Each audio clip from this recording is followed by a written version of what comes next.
Alam nyo, may isang verse sa Biblia na sigurado akong narinig na nating lahat, kung hindi man nating kabisado, ang Juan 3:16. Pero sa pagsusuri natin ngayon, susubukan nating tingnan ito sa isang bagong anggulo para matuklasan natin ang mas malalim pa nitong kahulugan. Ayan! Sapagkat gayon na lamang ang pag-ibig ng Diyos sa sanlibutan na ibinigay niya ang kanyang kaisa-isang anak upang ang sinumang sa kanyang sumampalataya ay huwag mapahamak kundi magkaroon ng buhay na walang hanggan. Pamilyar di ba? Baka nga ito pa yung pinakaunang verse na na-memorya mo. Pero heto ang tanong, ano ba talaga ang ibig sabihin yan? Kasi madaling ikot, madaling sabihin, pero naiintindihan ba talaga natin yung buong bigat at lalim ng mga salitang ito? Okay, para masagot yan, kailangan nating mag-rewind ng kaunti. Kasi yung Juan 3:16, hindi yan basta nalang lumitaw out of nowhere. May pinanggalingan yan, may konteksto at napakahalaga nun. So isipin nyo to, gabi, madilim. May isang leader ng relihiyon, si Nicodemo, na palihim na pumunta kay Jesus para magtanong. Sa Ebanghelyo ni Juan, yung gabi, yan yung simbolo ng isang mundong nasa kadiliman. At sa gitna ng dilim na yon, doon sinabi ni Jesus ang mga salitang ito. At teka, bago pa man niya sabihin yung sikat na verse, may binanggit muna si Jesus. Yung kwento ni Moises, yung tansong ahas na itinaas niya sa desyerto para pagalingin ang mga tao. Sabi ni Jesus, sa parehong paraan, kailangan ding itaas ang anak ng tao. Tandaan niya yan dahil yan yung susi para maintindihan natin ang lahat. Okay, so ngayon na alam na natin yung setting, himayin naman natin yung mismong mga salita sa verse. Mag-zoom in tayo sa kung paano at sino ang tinutukoy sa pag-ibig na to. Ito yung game changer. Yung salitang gayon or so sa English, madalas iniisip natin na ang ibig sabihin niyan ay so much, di ba? Gaano kalaki. Pero sa original na wika, ang punto ay hindi lang sa dami, kundi sa paraan. In this way. Paanong paraan? Sa parehong paraan na itinaas yung ahas. So, ito yung malaking shift sa pag-iisip.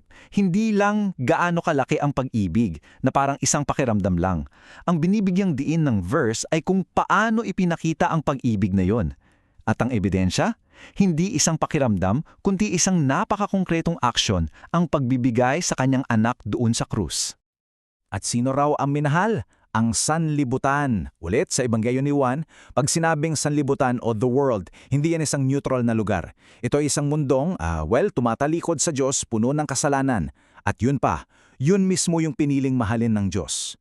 Kaya nga may nagsabing ganito, minahal ng Diyos ang sanlibutan hindi dahil ito'y kaibig-ibig, kundi dahil siya mismo ay pag-ibig. Grabe, no?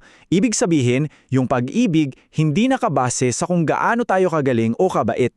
Nagmumula ito sa kung sino ang Diyos mismo. Dahil sa ganitong klase ng pag-ibig, isang pag-ibig na sobrang radikal, may nangyayari. Nagkakaroon ng malinaw na linya, isang paghihiwalay, para tayong lahat na inilagay sa isang sangandaan. At napakasimple lang ng daloy na ipinapakita sa mga sumunod na talata. Ganito yan.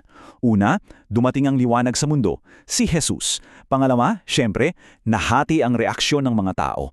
Pangatlo, humantong ito sa isang pagpili. Mananampalataya ka ba o hindi?